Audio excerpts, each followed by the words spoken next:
এই কন্ডিশনে আমার কাছে মনে হয় যে আমরা যারা খেলছি আর একটু স্মার্ট হওয়া উচিত।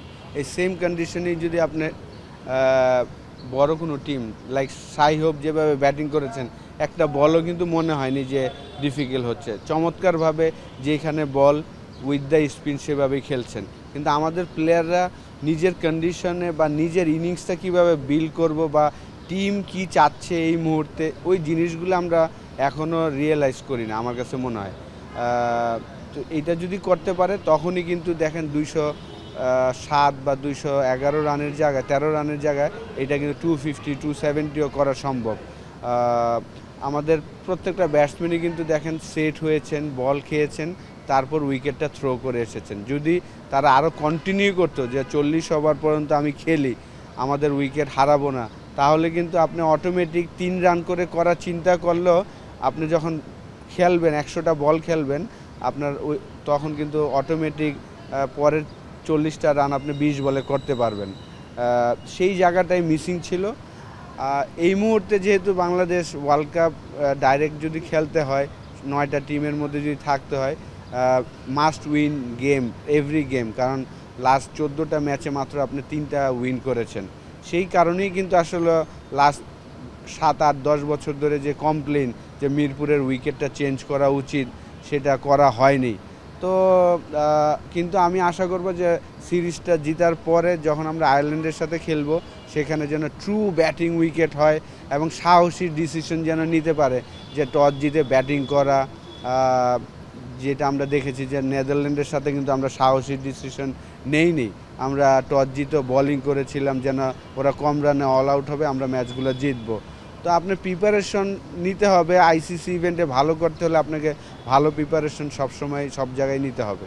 কেউই চাবে না যে আমরা কোয়ালিফাই আবার খেলি তারপরে ওয়ার্ল্ড কাপ খেলতে চাই, দুইটাই ইম্পর্টেন্ট। কিন্তু এই ধরনের উইকেটেও কিন্তু আরেকটু বেটার অ্যাপ্লিকেশন করা যায়, যেটা শাই হোপ করেছেন। আমাদের ব্যাটসম্যানরা যদি হাতটা রিড করতে পারতো, এই কথাটা আমি অনেকবার বলি, সবসময় বলি যে আপনার হাতটা যদি আপনি রিড করতে পারেন তাহলে কিন্তু খেলাটা সহজ। শাই হোপ দেখেন এত ডিফিকাল্ট উইকেটে কিন্তু তার ব্যাটিং দেখে মনে হয়নি যে একটা বল তাকে আমরা বিট করতে পারবো, কারণ যেখানে বল যাচ্ছে সেইখানে সে পজিশন করে ফেলছেন আগে থেকে। আপনি যদি আগে থেকে বুঝতে পারেন যে এই বলটা লেগ স্পিন হবে, এই বলটা গুগলি হবে, তাহলে কিন্তু আপনি বডি পজিশনটা আগে করে ফেলবেন। আমাদের প্লেয়াররা বুঝতে পারে না বলে আমাদের লেট বডি পজিশন করে এবং সিলেকশনটা আমরা ভুল করে ফেলি যেখানে খেলা উচিত। যেমন সাইফ লাস্ট বলে যেটা সুপার ওভারে খেলেছেন, সে কিন্তু স্লগ সুইপ করতে চেয়েছেন, কিন্তু এই বলটা কিন্তু ইজিলি সে কাভার বা মিড অফের উপর দিয়েও মারতে পারতেন, যেটা আমরা শাই হোপের কাছ থেকে দেখেছি। যেহেতু লেফট আর্ম স্পিন বল, এটা অফ স্টাম্পের বাইরে যাচ্ছে, আপনি এক্সট্রা কাভারের উপর দিয়ে যদি মারতেন। যদিও আমাদের এই স্কিলগুলো ডেভেলপ করতে হবে, আমাদের প্লেয়ারদের স্কিল ডেভেলপ না করলে আসলে এই শটটাও খেলা যাবে না, এটাও ঠিক। তো আমার মনে হয় যে আমাদের অনেক ইমপ্রুভমেন্টের জায়গা আছে এবং দুইটাই ইম্পর্টেন্ট, আপনার ভালো উইকেটও ইম্পর্টেন্ট এবং ডাইরেক্ট যেন আমরা খেলতে পারি সেই চিন্তা ভাবনা করাটাও ইম্পর্টেন্ট। রেজাল্ট না পেলে তখন আসলে প্রশ্নটা ক্যাপ্টেনের উপরে আসে। কালকে যদিও আমরা আনলাকি ছিলাম, সাইফকে নিয়ে এসেছিলেন এবং চমৎকার বল করেছিল, জেতারও সম্ভাবনা ছিল। বাংলাদেশের দেশ সেরা উইকেট কিপার সে, তার কাছ থেকে যে এই ক্যাচ ড্রপ হবে এটা আমরা কেউই আশা করি নাই নুরুল হাসান সোহানের কাছ থেকে। যদি সেই ক্যাচটা হতো তাহলে তো আমরা 2 রানে ম্যাচ জিততাম, ঠিক না? তাহলে কিন্তু আর এই প্রশ্নটা আসতো না যে ক্যাপ্টেন্সি। তারপরও ভুল ছিল অবশ্যই।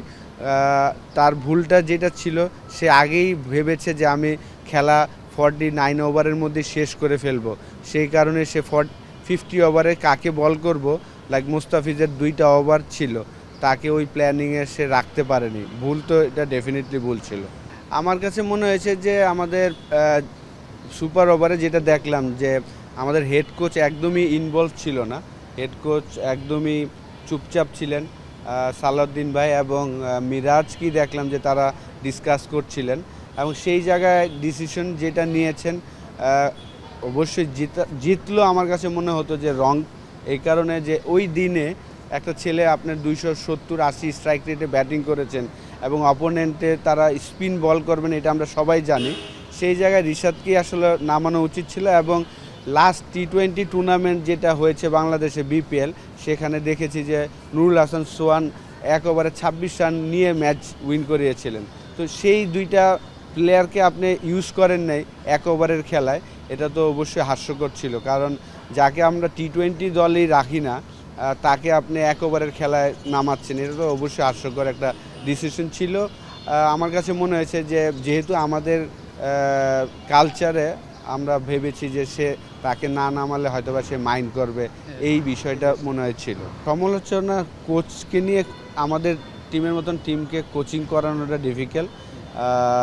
যেহেতু সালাউদ্দিন ভাই বাংলাদেশের ফ্র্যাঞ্চাইজি টুর্নামেন্টগুলোতে ভালো করেছেন, সেই কারণেই এবং তাকে সবাই ট্রাস্ট করেন, আমাদের যারা প্লেয়ার এখন খেলছেন তাকে সবাই ট্রাস্ট করেন বলেই কিন্তু ক্রিকেট বোর্ড চিন্তা করেছেন যে এই পজিশনটা দেওয়ার। কিন্তু হেড কোচের কালকে ইনভলভনেস দেখে আমার কাছে মনে হয়েছে যে একদমই জিরো ইনভলভনেস, পুরো ডিসিশনগুলোই হয়তোবা সালাউদ্দিন ভাই নিচ্ছেন, আমার কাছে যেটা মনে হয়। তো এই জায়গায় হয়তোবা আরও যারা ভালো আছেন তাদেরও হয়তোবা ইনভলভ করতে পারেন সালাউদ্দিন ভাইয়ের সাথে। যেহেতু সালাউদ্দিন ভাই একাই ডিসিশনগুলো নেওয়াটা আমার মনে হয় যে তার সাথে হয়তো আরও কাউকে ইনভলভ করতে পারেন। আর না, একটু সময় দিতে হবে ডেফিনেটলি। এই ফরম্যাটটা আমরা খুব ভালো ছিলাম, সেই জায়গায় এখন আমরা একটু পিছিয়ে গিয়েছি।